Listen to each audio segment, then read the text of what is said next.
Olá a todos, esse é o seu momento de paz. Sejam bem-vindos de volta para mais um momento de reflexão e meditação na palavra de Deus. Desejo que a graça e a paz de Cristo possa estar com todos os amados e que tenham tido um bom descanso. Antes de entrarmos para a nossa meditação de hoje, vamos fazer uma breve oração pedindo a bênção de Deus. Pai eterno, Pai querido, nós te agradecemos pelo seu amor, graça, bondade e misericórdia. Obrigado por tudo quanto o Pai fez por nós nesta noite. Obrigado pela luz do dia. Obrigado, Senhor, pelo sol que brilha nesta manhã. Obrigado pela água que bebemos. Obrigado, Senhor, pela tua providência em todos os momentos de nossa vida. Dá-nos, Senhor, teu Santo Espírito nesses últimos dias. Nos ajuda a compreender a tua vontade. É o que nós lhe pedimos e agradecemos. Em nome de Jesus. Amém. Amados, desejamos mais uma vez a graça de Cristo e estamos de volta para darmos continuidade com o nosso compromisso deste ano. Estamos numa jornada com a meditação Maranata, o Senhor vem. Porque compreendemos que o Senhor está às portas, compreendemos que estamos vivendo cenários de grande impacto profético e que compreendemos que isso nos levará para os últimos eventos da história deste mundo. Nossa meditação de hoje, 9 de janeiro, tem como seu tema Homens humildes proclamam a mensagem. 2 de Pedro 1, verso 19, é o nosso texto áureo de ler. Temos assim tanto mais confirmada a palavra profética, e fazeis bem em atendê-la, como a uma candeia que brilha em lugar tenebroso, ou seja, escuro, até que o dia clareie e a estrela da alva nasça em nosso coração. Queridos, esse verso tem alguns textos, algumas palavras muito importantes. O apóstolo Pedro começa a dizer que nós, como povo de Deus, temos uma firme palavra profética. A profecia, ela é uma palavra firme. E nós sabemos que algo firme é algo que não se move, é algo inamovível. Então, essa declaração ou esse texto bíblico está querendo nos dizer que a profecia, ela é algo firme, consistente. A profecia, ela não se move, ou seja, o que Deus realmente profetizou, o que Deus determinou pela profecia, ela se cumpre. E Pedro está dizendo que nós temos esta firme palavra da profecia, esta firme palavra profética. E outra coisa que Paulo aqui chama a atenção, ou seja, Pedro, ele diz que nós fazemos bem em tela. Então, por outras palavras, se nós não temos a profecia, se nós não nos asseguramos a profecia, estamos fazendo algo que não é bem. Então, a gente precisa perceber que Deus, ele colocou a profecia, ele deu a profecia para o seu povo, a fim de que eles pudessem ser guiados. Porque ele vai continuar dizendo, é como uma candeia que brilha em lugar escuro, até que o dia clareie. Ou seja, a palavra profética, ela nos dá uma claridade da proximidade do tempo, da volta de Jesus e de outros eventos conectados à volta de Jesus. Então, por essa razão é que Deus nos deu essa profecia nas mãos. Deus nos deu a profecia bíblica para podermos ser conduzidos. Vocês lembram de Salmos 119, verso 105, quando ele diz que lâmpada para os meus pés é a tua palavra e luz para os meus caminhos. Então, a Bíblia, ela é um conjunto de elementos proféticos que ela serve para iluminar o nosso caminho em momentos escuros. E nós sabemos que estamos vivendo momentos tenebrosos, momentos de trevas espirituais, de trevas morais. Então, a palavra profética, ela está presente para conduzir os nossos passos.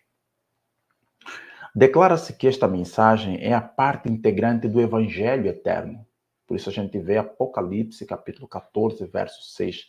João vê 3 anjos voando pelo meio do céu e tinham o Evangelho eterno para proclamar aos que habitam sobre a terra, toda a nação, tribo, língua e povo. A obra de pregar o Evangelho não foi cometida ou confiada aos anjos, mas confiada sobre homens. Santos anjos têm sido empregados na direção desta obra. Têm eles a seu cargo os grandes movimentos para a salvação dos homens. Mas a proclamação do Evangelho propriamente dita é efetuada pelos servos de Cristo sobre a terra. Então, quando nós vamos ler as Sagradas Escrituras e a gente vê Apocalipse falando de anjo voando pelo meio do céu, não são anjos literais, né? Nós vemos no livro de Miqueias, a palavra do Senhor diz que o sacerdote é o meu anjo que levará a palavra do Senhor.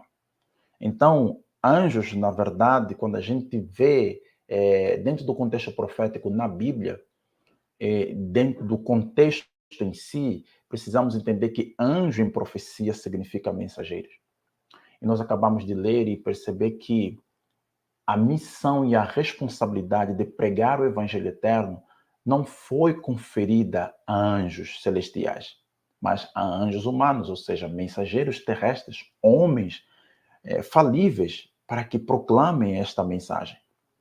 Mas também compreendemos que nesta obra nós vemos também ali a presença dos anjos celestiais em cooperação para auxiliar na obra a ser efetuada pelos mensageiros de Deus.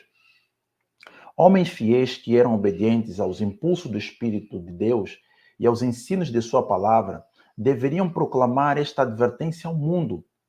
Eram eles os que haviam atendido à muito firme palavra dos profetas. A luz que ilumina em lugar escuro, até que o dia esclareça e a estrela da alva apareça.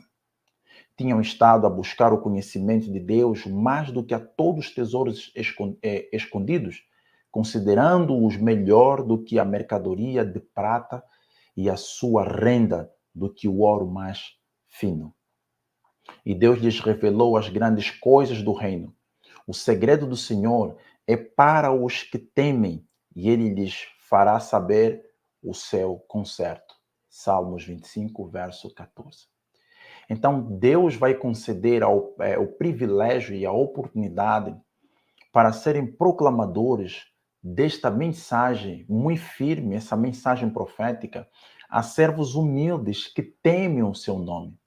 Deus só usa aqueles que temem a Ele e que estão determinados e dispostos para obedecer à sua vontade. Nós podemos ver isso desde a história do Antigo Testamento, que Deus sempre usou servos humildes, pessoas simples para trazerem a sua palavra. E no Novo Testamento, Cristo, o Messias, o Filho do Eterno Deus, ele vai escolher homens simples da Galileia, que naquela época os pescadores eram pessoas analfabetas, e Jesus exatamente vai escolher essa classe de pessoas pelo fato de serem homens simples e humildes.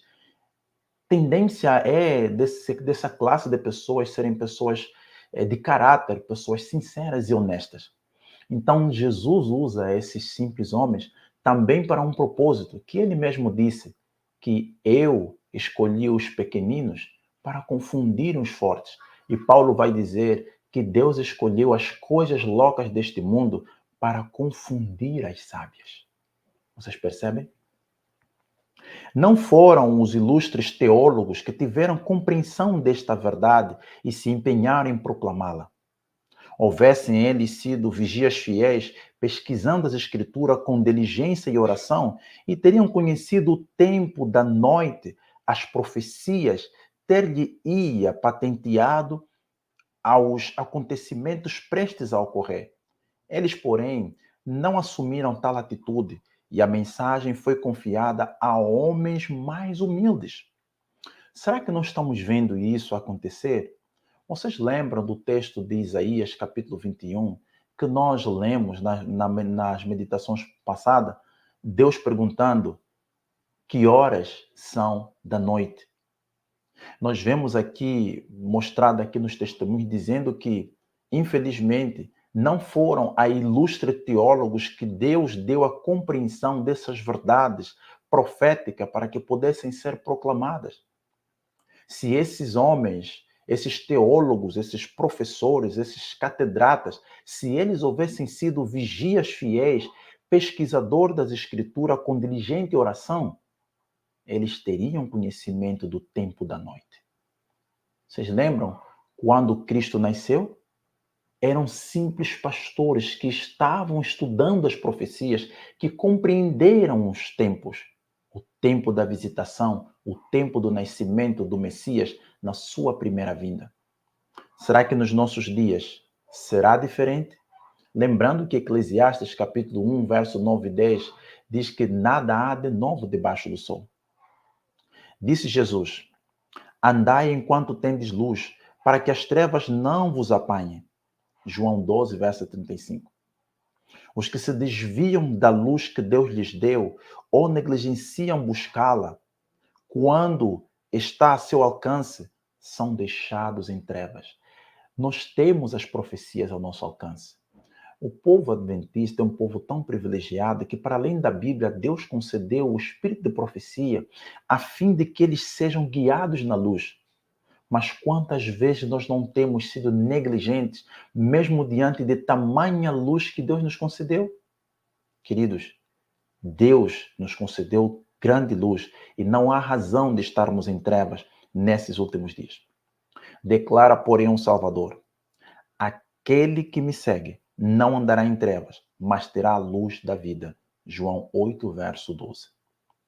Quem quer que esteja com singeleza de propósito, procurando fazer a vontade de Deus, atendendo fervorosamente à luz já dada, receberá maior luz. Será enviada àquela alma alguma estrela do fulgor celestial para guiá-lo em toda a verdade. Queridos, nós não podemos receber a adição de luz se não temos a primeira luz. Se hoje nós estamos menosprezando, estamos desprezando a luz que nos foi dada hoje pela firme palavra da profecia, através do dom profético, através do espírito da profecia e através da revelação de Jesus Cristo na sua palavra, o livro de Apocalipse e o livro de Daniel, impossível será sermos aquele anjo, de acordo com a profecia de Apocalipse, capítulo 18, verso 1, que iluminará a terra com a sua glória. Nós sabemos que essa é uma ênfase ao derramamento do Espírito Santo nesses últimos dias, conhecido pela linguagem hebraica de a chuva seródia, o refrigério pela presença do Senhor. Nós não podemos receber luz adicional se nós não temos luz primária. Então, precisamos buscar hoje a luz que o Senhor nos tem revelado. Por essa razão, Paulo disse aos Tessalônicos de que, quanto à questão dos tempos e das estações, eu não preciso vos dizer. Por quê? Porque Paulo ele deixa bem claro em Romanos 11, verso 13, digo isto a vós que conheceis o tempo, que já é hora de despertarmos do sono, porque a nossa salvação está mais perto de nós do que quando cremos. Para que nós tenhamos a percepção de que a nossa redenção está próxima, nós precisamos conhecer as profecias. Então lembre-se disso. O povo de Deus, ele está ancorado no princípio profético, porque o povo de Deus é um povo da profecia.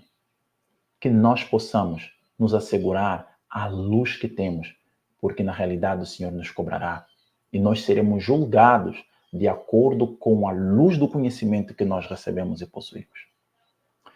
Espero que faça desse dia um momento de reflexão e se pergunte você mesmo: estou eu vivendo em harmonia com a luz que o Senhor me concedeu?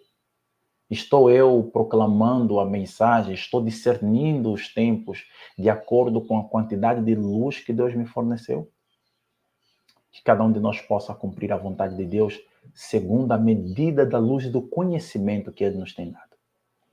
Vamos fazer a oração para terminarmos com a nossa meditação de hoje. Pai eterno, nós te agradecemos pelo seu amor. Obrigado pela dádiva da vida, obrigado pelo privilégio que nos destes, ao estarmos mais uma vez aqui para refletirmos e meditarmos na Tua Palavra. Ajuda-nos, Senhor, a sermos esses mensageiros humildes nesses últimos dias.